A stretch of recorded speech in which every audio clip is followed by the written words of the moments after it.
글로벌 증시가 또다시 큰 폭으로 상승을 했습니다. 나스닥 다우지수는 물론이고요. 유럽 증시도 크게 상승을 했는데 예정되었던 호재가 나타났기 때문이다. 이렇게 분석들이 되고 있습니다. 일단 파월이 등장을 해서 이제 FOMC 종료에 대한 이야기를 했는데 0.25%포인트의 금리 인상이 진행이 됐고요. 0.5%의 금리 인상을 진행한 사람은 제임스 혼자였다. 자, 그렇다면 예상되었던 그런 어떤 큰 폭의 금리 인상은 없지 않겠느냐, 이런 얘기들도 나왔고요. 자, 전체적인 재료들이 예정했던 대로 또 예상했던 대로 호재성 재료였다, 이렇게 되어 있는 부분이겠죠. 자, 요 얘기들 전달해 드리고요. 최근에 공모주 시장이 상당히 냉랭하게 돌아서고 있다는 얘기가 나오고 있습니다. 예전에는 공모주 나오면 따상이다 해가지고 아주 뜨겁게 달아올랐었는데, 요즘에는 공모주 그냥 시들시들 하죠. 왜냐면은 상장하고 나서 주가가 계속 떨어지니까 매도하지 못한 분들이 손해가 너무 커졌다 이렇게 돼가지고 공모주 안해, 이렇게 얘기 나오시는 분들 굉장히 많더라고요. 그래서 공모주 시장 요즘에 냉랭하게 식은 이유들 같이 알아보도록 하겠습니다. 제주도를 가느니 이제 하와이로 가겠다. 네, 하와이 몰디브 쪽으로의 여행 상품들, 항공주 예약들이 엄청나게 늘어나고 있다고 합니다. 자, 격리 면제를 앞두고서 일어나는 일이라고 보시면 되겠는데, 앞으로는 더욱더 많아질 거라 생각됩니다. 그래서 리오프닝에 대한 그런 본격적인 시대가 열리는 것이 아니겠는가, 이렇게 보여지는 부분인데요. 자, 요 내용들까지 같이 알아보겠습니다.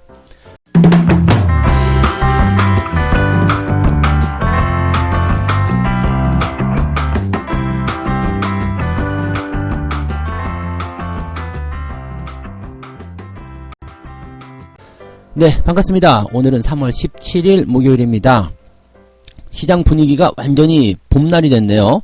네, 언제 이렇게 올라올까라는 생각을 해봤었는데, 그냥 올라가는 건 정말 순식간이죠. 하는 순간에 올라가죠.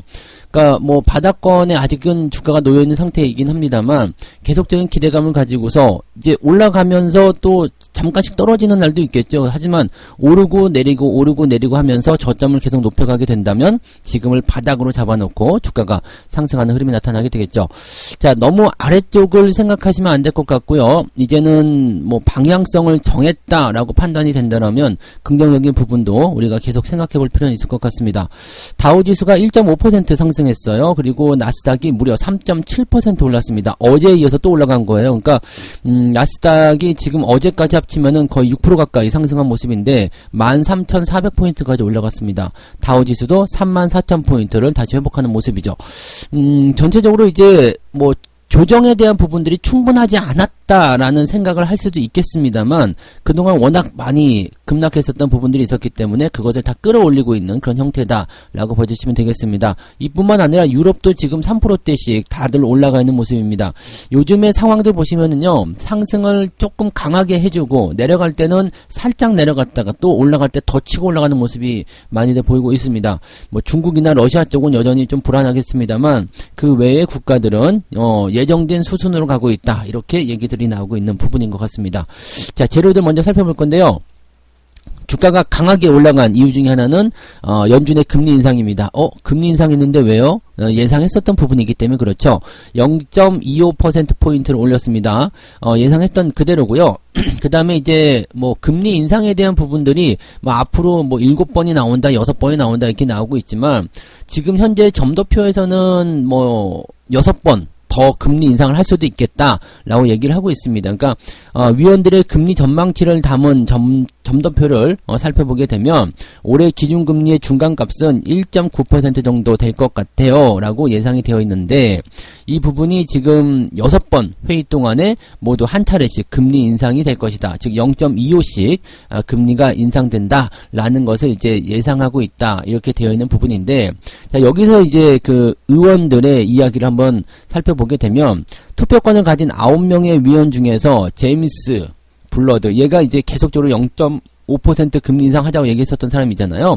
이 제임스만이 0.5% 인상을 주장하면서 반대표를 던졌다. 혼자서 했다는 얘기예요. 그러니까 이 제임스는 이 점도표 같은 것을 만들 때도 계속적으로 금리를 위쪽으로 잡아놨겠죠. 그러니까 지금 1.9%포인트 안에 지금 저 제임스의 의견이 들어가 있을 거란 말이죠. 그러니까 그것은 이제 상위권이니까 그걸 빼버린다 생각한다라면 글쎄요. 네, 금리 인상이 나머지 6번에서 다 들어가지 못할 것이다 라고 볼 수가 있겠죠. 파월 같은 경우는 인플레이션이 올해 하반기에는 하락할 것을 예상한다 이렇게 얘기가 됐기 때문에 높긴 높겠지만 네, 하락세를 보일 것이다. 그렇다면 금리 인상이 예상했던 것처럼 그렇게 강하게 나오지 못할 겁니다. 자, 모든 회의에서 금리를 다 올린다. 이것은 약간 부담되는 내용이기 때문에 뭐 한두 차례 정도 쉬어가기만 한다고 하더라도 시장에게는 충분히 네, 긍정적인 요소가 되겠죠. 다만 이제 한 가지 생각을 해봐야 되는 부분들은 이 대차 대조표 축소, 즉 양적 긴축에 대한 부분인데 다가오는 회의에서 시작할 것 이렇게 되어 있습니다. 그러니까 5월에 시작할 수도 있겠다라는 얘기가 나옵니다. 빠르면 5월. 근데 5월 정도로 이제 얘기를 했겠지만 실질적으로 다가오는 회의에서 이 대차 대조표 축소와 관련된 부분들을 논의하겠다라는 부분은 당장 시행한다기보다도 그 다음 회의나 이렇게 나올 수 있겠죠. 그래서 상황이 조금 진정이 된다거나 그렇게 된다면 빠르면 더 진행할 수도 있겠습니다만 6월이나 아니면 그 이후에 즉 하반기 정도의 양적 축소가 나올 수도 있겠다라고 볼 수 있겠죠. 근데 기존보다는 조금 빨라지는 모습이에요. 그죠? 기존에는 연말이었기 때문에 이거보다 조금 빨라지는 모습인데 지금 금리 인상과 함께 양적 긴축을 같이 갈 것인가 여기에 대해서는 한번 고민해 볼 필요는 있을 겁니다. 금리도 인상하고 양적 긴축도 같이 간다. 인플레이션을 잡는 모습은 나타날 수 있겠지만 갑자기 쪼그라드는 그런 형태의 모습으로 가게 된다면 시장이 견딜 수 있을 것인지 물론 충분히 생각하고 하겠지만은 네, 이렇게까지 가는 것은 조금 애매하지 않을까라는 생각을 좀 해볼 수 있겠습니다. 경기가 성장하고 있을 때는 거기에 좀 발맞춰줄 필요가 있거든요. 근데 이걸 갑자기 확 쪼게 되면은 이렇게 되면서 조금 쭈그러지는 그런 경향이 좀 있어요. 그래서 이런 어떤 순서적인 부분들을 좀 잘 조절해야지만이 될 것 같다라고 보시면 되겠죠. 알아서 잘 하겠죠. 네, 월급 많이 받는 사람들인데, 네, 그죠? 자, 그 다음에 또 하나의 재료를 살펴보게 되면 러시아와 우크라이나 간의 긴장감이 조금 줄었어요. 평화 협상에 대한 기대감. 지금 러시아하고 우크라이나하고 둘 다 뭐라고 그랬냐면 진전이 있다. 네, 현실적인 이야기가 나오고 있다. 이런 얘기가 있습니다. 자, 우크라이나의 중립국화가 논의되고 있으며 일부 조항은 합의에 근접했다라고 밝혔습니다. 즉 전쟁이 슬슬 끝나간다는 얘기겠죠. 지금 내용이 조금 좋아진 게 뭐냐면은요. 우크라이나군의 감축 이야기가 나왔어요. 그리고 러시아군의 철수. 이거는 계속적으로 바라는 바지만 러시아 쪽에서는 이제 우크라이나 비무장을 원하고 있다가 이제는 네, 감축적으로 조금 이야기가 줄어든 게 아닌가 이렇게 생각이 좀 되고 있습니다. 그래서 그런 부분들이고요. 푸틴이 이런 얘기를 했습니다. 우크라이나의 점령을 위한 전쟁을 시작한 게 아니다. 우크라이나의 중립국화를 우리는 노린다. 그러니까 너희들이 나토에 가입만 안 하면 되겠다. 이런 식의 얘기도 또 나오고 있는 거고요. 지금 우크라이나 대통령은 이렇게 얘기를 했죠. 우리가 나토에 가입할 수 없는 걸 잘 알고 있다. 네, 이런 식의 얘기이기 때문에 아마 나토 가입을 안 하게 되는 쪽으로 많이 기울지 않았을까 생각됩니다. 근데 지금 이 협의가 잘 안 되는 부분들은 돈바스 지역에 대한 내용이란 말이에요. 러시아가 이제 침공의 빌미를 삼았던 것이 이 돈바스 지역의 평화를 유지하기 위해서 독립국 지위를 유지해주기 위해서라고 했는데 걔네들을 버리고 도망가면은 애매해지거든요. 그러니까 이 부분에 대해서는 어떻게 할 것인가 최대한 지금으로서는 이제 휴전으로 가자. 기존에 있었던 거가 같이 그렇게 가자. 이게 가장, 핵심적이지 않을까 싶긴 한데, 전쟁까지 일어난 마당에 우크라이나가 양보하고 싶지 않을 것 같아요. 그래서 그 부분이 가장, 이제, 충돌이 일어나는 모습이 아닐까 생각되는데, 어떻게 얘기가 나올런지는 좀 봐야 되겠죠. 근데, 어쨌든 러시아도 지금, 네, 발등에 불이 떨어진 상태고요. 똥줄이 타고 있을 거란 말이죠. 그래서 현재 시점에서는 계속 강하게 나오는 모습이긴 합니다만 협상을 위한 그런 계속 심리전을 계속하고 있다. 이렇게 보시면 되겠습니다. 자, 원유 가격은 지금 95달러 근방에서 거래가 되고 있고요. 크게 문제는 없는 상태라고 보시면 되겠습니다. 그래서 전체적으로 크게 덩어리인 악재들이 일단은 시장에 네, 부담감을 많이 줄여주었다라고 보시면 되겠습니다. 악재가 예정대로 조금씩 해소가 되어가는 느낌들이기 때문에 주가가 이런 만약에 러시아, 우크라이나 휴전 협정 딱 나오면은 주가 폭등하는 것도 또 기대해 볼 수 있잖아요. 그러니까 앞으로는 이제 더 나빠질 게 없는 상태에서 기대감이 커지는 그런 쪽으로 갈 수 있기 때문에 여기에 대한 포지션을 생각하시면 되는데 문제는 여기서 빵 치고 넘어갈 때 무리하게 따라가시면 안 돼요. 장이 상승하는 중에서도 반드시 조정에 대한 포인트에 나타납니다. 즉 오르고 내리고 반복하기 때문에 그런 자리에서 잘못 잡으면 오히려 상승장에서도 손해를 볼 수가 있어요. 그러니까 올라갈 때는 잘 뒀다가 떨어질 때마다 매수해 주시면 거기가 좋은 매수 맥점 포인트가 될 겁니다. 잘 기억하셨다가 대응들 하시기 바랍니다. 자, 두 번째 이야기 넘어갑니다. 뜨겁던 공모주 시장 이젠 냉랭하다. 자, 시장 자체가 좋지 않다거나 막 그럴 때는 공모주들이 막 움직일 수도 있겠죠. 그리고 공모주가 잘 나가는 시기는 아시겠지만 잘 모르는 사람들이 많을 때, 즉 누가 어떻게 얘기하냐면 이제 주린이들이 많을 때, 네, 초보자들이 많을 때입니다. 그냥 막 뉴스에서 와 공모주 막 따상하면 이렇게 돼요. 엄청나요. 그리고 한두 개 보여주면은 확 몰리거든요. 잘 아시죠? 근데 이제 한두 번 당해보고 나니까 이씨 공모주 이거 뭐야? 엿같네? 네, 그런 것들 이제 생각나잖아요. 지난해 가장 뜨거웠던 이런 공모주 시장들이 대외 변동성 확대 어쩌고저쩌고, 국내 증시 하락 어쩌고저쩌고, 차갑게 얼어붙고 있다. 아니야, 그거 아니고요. 이 기관들이 더 이상 이제 사기 쳐먹기 어렵다는 얘기가 되는 거죠. 잘 생각해보세요. IPO 같은 경우가 누구를 위한 것인가? 여러분들이 공모주를 받아가지고 수익을 낼 수 있는 상황들, 당연히 이제 초반에 뭐 되는 부분들이 분명히 있을 거예요. 근데 얘네들 잘 생각해보세요. 공모주를 이제 모집을 해요. 근데 대부분이 누구 물량입니까? 기관들이고 외국인이고 이런 쪽이잖아요. 그 다음에 자기들이 원래부터 갖고 있었던 그런 종목들이잖아요. 그런 물량들이란 말이에요. 그러니까 그런 쪽으로 해서 모집을 하고 나서 개인들한테 주는데 여러분들 뭐 그런 부분에서 공모주를 받으려고 여러분들이 많이 노력했겠지만 실질적으로 물량을 얼마나 많이 받았습니까? 네.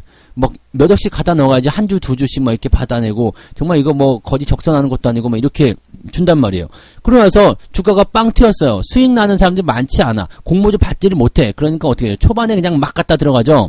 상장하자마자 따상 가는 것 같으니까 거기서 막 매수를 들어간단 말이에요. 초보자분들이 대부분 그렇죠. 막 매수를 들어가요. 그러면 옳다구나 하고 공모 때 받았던 애들이 다 물량을 털어요. 계속 물량 텁니다. 네, 상장 전에 받아놨었던 물량들은 일단 위로 많이 뛰었으니까요. 수익 실현 계속 해야 될 거 아니에요. 계속 물량 털어요. 그 물량을 계속 받아. 그럼 개인들만 남는 상태에서 주가는 계속 떨어질 수밖에 없고요. 받아주는 사람이 없다는 얘기죠. 물론 초반에 조금 올라가는 척하는 종목들도 있습니다만은 거의 대부분의 말로가 그렇다는 것을 꼭 생각하셔야 됩니다. 그러다 보니까 자꾸 당하는 데다가 주가도 계속 떨어지니까 LIC 안 할란다. 실제적으로 이제 개인 투자자들이 이제 주식을 접는 분들도 많이 계셨잖아요. 주가가 많이 떨어지다 보니까. 그러니까 이런 상황들이 좀 안 좋게 나왔다 보셔야 되겠죠. 국내 바이오 기업 보노로이라는 이 기업이 전날 수요 예측에 실패해서 코스닥 상장 계획을 철회했다. 이렇게 되어 있습니다. 이 IPO에 대한 그 목적이 자금을 충분히 조달하는 건데 충분히 조달받지 못한다 그러면은 상장을 안 하는 게 낫죠. 굳이 뭐 돈도 조금밖에 못 받았는데 굳이 상장해야 될 이유가 뭐가 있겠냐 이 얘기가 되는 거거든요. 그러니까 이렇게 된다라면은 조금 네 그런 부분이고요. 그럼에도 불구하고 나는 상장시켜야 되겠다 하시는 분들은 이제 공모 가격을 희망하는 가격대보다 조금 낮춰서 가는 거죠. 자 우리는 뭐 10조 원이 필요했는데 뭐 그동 10조 원까지는 안 되겠구나. 뭐 한 2천억 정도가 필요했는데 이 수요 예측이 좀 안 되는 것 같으니까 그럼 2천억 말고 한 1,000억 정도만 할게요. 그래서 공모 가격을 희망 범위보다 더 낮게 확정하면서 상장을 하는 그런 기업들도 있다라고 보시면 되겠죠. 공모 가격을 낮춘 기업들이 상당히 많이 있다라는 것도 참고해 보실 필요가 있겠습니다. 이런 상황에 대해서 이제 시장에서 얘기하는 부분들은 공모주 시장이 얼어붙은 게 아니라 정상화된 거 아니냐. 작년에 너무 이게 과열시켜 놓고 나서 이게 뭐 얼어붙었다 이런 얘기 하는 거 아니지 않느냐. 지금 보시면 지난해 공모 금액이 수조 원대에 달하는 크래프톤, 카카오뱅크, SKI 테크놀로지, SK바이오사이언스, 카카오페이 이런 기업들이 상장에 성공했다. 이름 딱 들어도 그냥 벌써 이가 빠드득 갈리시는 분들 계시죠. 또 LG에너지 솔루션 이가 빠드득 갈리시잖아요. 엄청나게 떨어진 것들. 자 최대 흥행이다 뭐 어쩐다 해가지고 막 뉴스에서 엄청나게 그냥 띄워줬었는데 여기에 들어간 사람들 전부 다 물렸단 말이에요. 그러니까 승리자는 공모 때 해가지고 공모 주식을 받고 첫날 팔아먹은 사람들, 초반에 팔아먹은 사람들이 전부 다 그냥 승리자고 나머지 상장하자마자 매수가 들어가신 분들은 그냥 이러지도 못하고 저러지도 못하고 그냥 마이너스 40% 50% 뚝뚝 떨어져 버리는. 자, 이런 것들은 진짜 이거에 대한 부분들을 생각하셔야죠. 뭐 따상을 한다 어쩐다 막 그러면서 이게 분위기를 막 달궈놓으면 안 되거든요. 그러니까 이게 이제 워낙 뜨겁게 달아올랐었던 좀 비정상적이던 이런 내용들이 이제 정상적으로 돌아오고 있다. 조금 냉정하게 바라보자. 우리가 언제부터 IPO에 대해서 그렇게 네 많이들 그렇게 했었느냐 뭐 그런 것들이긴 한데 이 IPO에 대한 부분들이 또 너무 이제 식으면 또 좋지는 않겠죠. 근데 이렇게 좀 비정상적으로 너무 과열됐다거나 또는 이 IPO 즉 신규 상장하는 종목에 대해서 여러분들이 환상 같은 거 뉴스를 통해서 많이들 얻겠지만은 그런 것들을 하지 않으시는 게 일단 좋다라는 거죠. 그래서 이런 전략들은 제가 뭐 중요한 이슈가 있을 때마다 계속 알려드리고 있습니다만 공모주를 받는 것과 그 다음에 뭐 참여하는 것 참여하지 않는 것 뭐 그런 것들과 그 다음에 이렇게 뭐라 그럴까요 이제 상장을 딱 하고 났을 때 대응을 해야 되는 방법들 그런 것들은 네 그때그때 또 제가 말씀드리도록 하겠습니다. 중요한 것들이 있을 때는 항상 업종이 어떻게 됐는지 지금 인기를 끌 수 있겠는지 뭐 등등등 분석들 많이 하셔야지 돼요. 근데 뉴스만 보고 이렇게 덜컥 들어가셨다가는 또 지금처럼 안 좋은 일이 생길 수도 있겠죠. IPO보다도 기존에 있는 종목들만 대응하셔도 충분하니까 IPO는 그냥 작은 이벤트 정도로만 보시는 게 맞습니다. 거기에 목숨 걸지 마세요. 네. 자, 그 다음에 세 번째 이야기 넘어가도록 합니다. 1박 80만원짜리 제주도를 가느니 하와이로 가겠다. 너도 가자 하와이. 같이 가자 하와이. 뭐 이렇게 되는 것 같아요. 네. 많이 묻다. 이거. 자, 요즘에 이제 제주도 가격이 되게 비싼가 봐요. 그 신라 호텔의 스위트룸. 네, 결혼하면은 이제 스위트룸 가야 되잖아요. 그래서 신라 호텔의 스위트룸 1박의 숙박 비용이 80만원에서 200만원에 달한다. 와, 비싸구나. 하루에 200만원이요. 네. 신혼여행이니까 뭐 그렇게 할 수도 있긴 하겠습니다만은, 네. 지금 같은 때 200만원 좀 비싸긴 하다. 그죠? 근데 하와이 같은 경우는 60만원에서 150만원이래요. 이거 할만하잖아. 그죠? 그 다음에 몰디브나 수상 독채 빌라 같은 경우는 100만원 조금 넘는다라고 되어 있는데, 자, 이 정도면은 하와이나 몰디브 가지 생각이 들 거예요. 그죠? 가격 차이 별로 안 날 거 아닙니까? 숙박비에서 조금 빼가지고, 네. 뭐 다른데 이제 하와이나 몰디브로 가겠다. 네, 이 몰디브나 하와이는 이 신혼부부들에게 정말 그 뭐랄까 버킷리스트 같은데 아니겠습니까, 그죠? 꼭 가야 되는데 저는 이제 너무 멀어서 못 가지만 저는 너무 멀어서 이런 데는 가고 싶지 않아요. 그래서 저는 한 4-5시간 정도 범위에 있는 그런데 뭐 많이 가면 이제 어디쯤 가면 좋을까요? 네. 모르겠네. 아무튼 뭐 4-5시간 안에 있는 쪽으로 아니면 좀 길어지면은 저는 중간에 경유해서 좀 쉬었다 가는 그런 걸 좀 권하는데 하여튼 뭐 신혼여행인데 뭐 둘이 가는데 뭐 1박 2일로 가면 뭐 비행기 타면 어떻고 뭐 5박 10일이면 어떻고 뭐 그랬으면 5박 10일은 없구나. 아무튼 뭐 오래 가는 거든 짧게 가는 거든 뭐 둘이 가는 건 전혀 힘들지 않겠죠. 신혼여행 부럽다. 어쨌든 네 결혼하신 분들 축하드리고요. 자, 그래서 지금 보면은 그 허니문 리조트 쪽에서 이제 나온 이야기를 보게 되면 예약이 평소 대비 200% 급증했다고 합니다. 자, 21일부터 자가 격리에 대한 부담감이 이제 줄어든다라는 부분이고요.